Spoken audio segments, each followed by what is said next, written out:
Bonjour, je m'appelle Étienne Blanc, je suis maître de conférence en biochimie à l'Université de Paris et je vais vous parler de l'impact des polluants de l'environnement sur le système immunitaire. La réponse immunitaire de l'organisme est une fonction primordiale pour notre survie car elle permet de combattre les agressions extérieures. Chez l'homme, il existe deux grands mécanismes de réponse immunitaire, l'immunité innée et l'immunité acquise ou adaptative. Ils permettent de reconnaître les micro-organismes étrangers, c'est-à-dire par exemple les bactéries ou les virus, que l'on dénomme alors le non-soi. L'immunité innée se caractérise par une forte réactivité accompagnée d'une certaine forme de non-spécificité. En effet, plusieurs types de cellules sentinelles sont produites en permanence par l'organisme et sont quiescentes, en attente d'une activation suite à l'interaction avec un pathogène. Certaines de ces cellules, comme les macrophages, sont localisées au niveau des barrières physiologiques. D'autres sont dans le sang ou la lymphe, comme les monocytes, les polynucléaires neutrophiles, ou les cellules NK pour Natural Killer. Ces différentes cellules possèdent à leur membrane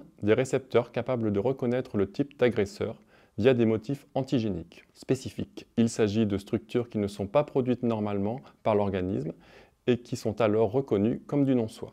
Ces différents types cellulaires reconnaissent ainsi des structures particulières des micro-organismes étrangers regroupés sous le terme de PAMP pour Pathogen Associated Molecular Pattern. Elles sont aussi capables de reconnaître des structures endogènes modifiées qu'on appelle alors DAMP pour Damage Associated Molecular Pattern. Cette identification du pathogène va enclencher la réponse inflammatoire. Après contact, la cellule sentinelle libère des signaux chimiques d'alerte pour l'ensemble du système immunitaire. Certaines de ces molécules vont favoriser le recrutement de cellules phagocytaires pour phagocyter et digérer le micro-organisme afin d'endiguer sa propagation. Parmi les cellules phagocytaires, les cellules présentatrices d'antigènes, comme les cellules dendritiques, gardent une partie des résidus de la digestion qu'elles vont exposer à leur surface. Cette capacité sera utilisée dans le cas de l'immunité acquise.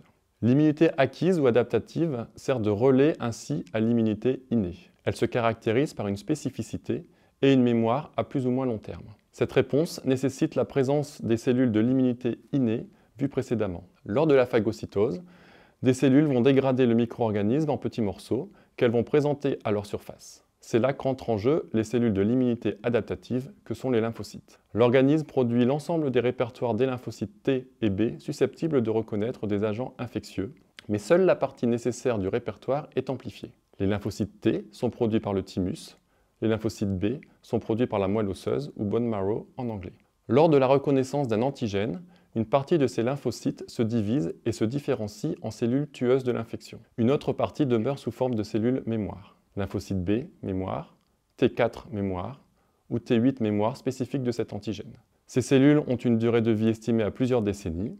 Elles gardent en mémoire le premier contact et permettent une réponse plus rapide et plus spécifique lors de contacts futurs avec le pathogène. En effet, lors d'une nouvelle infection par le même pathogène, la cellule présentatrice d'antigène migre jusqu'au ganglion lymphatique et présente l'antigène aux cellules T et B mémoire. Ceux qui parmi eux ont gardé la mémoire du premier contact s'activent, ils se divisent et se déplacent vers le lieu de l'infection pour la combattre, soit par phagocytose, soit par la production d'anticorps neutralisants en fonction du type de lymphocyte. La vaccination permet d'anticiper l'infection en introduisant une partie du pathogène, ce qui va permettre la production en amont de lymphocytes mémoire qui seront alors prêts pour réagir en cas d'infection réelle. Toutes les cellules impliquées dans la réponse immunitaire sont des cibles pour les agents immunotoxiques. Cette toxicité peut s'exprimer de différentes manières, une immunosuppression ou une immunostimulation.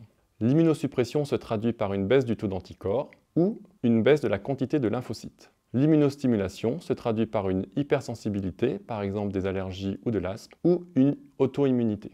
Plus récemment, il a également été montré une réponse différente au vaccin liée à l'exposition à des polluants. Il faut noter que les études sur l'immunotoxicité sont encore peu nombreuses par rapport à l'hépatotoxicité ou la neurotoxicité. Le récepteur au xénobiotique AHR pour Aryl Hydrocarbon Receptor a été montré comme impliqué dans la réponse inflammatoire. Il fixe les molécules aromatiques polycycliques qui sont souvent également halogénées, c'est-à-dire chlorées, bromées ou fluorées, Ainsi, son ligand prototypique est la dioxine, dite dioxine de Seveso, mais il peut fixer l'ensemble des dioxines de leur vrai nom, polychloro-dibenzoparadioxine. Ces molécules sont produites lors de combustion incomplète, lors d'éruptions volcaniques ou des feux de forêt, mais aussi lors de procédés industriels comme les incinérations ou le blanchiment du papier. Ce récepteur peut aussi fixer des molécules comme les PCB, les polychlorobiphényles, que l'on trouve par exemple dans les transformateurs électriques ou les batteries des voitures. Enfin, il fixe les molécules polyaromatiques, comme le benzoapyrène, qui sont produites par combustion de matière organique lors de la cuisson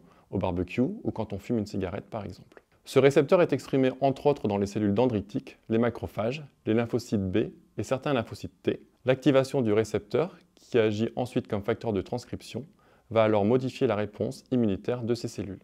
Par ailleurs, les métaux lourds comme le plomb ou le mercure sont capables d'induire la mort de cellules du système immunitaire, en particulier via l'induction du stress oxydant.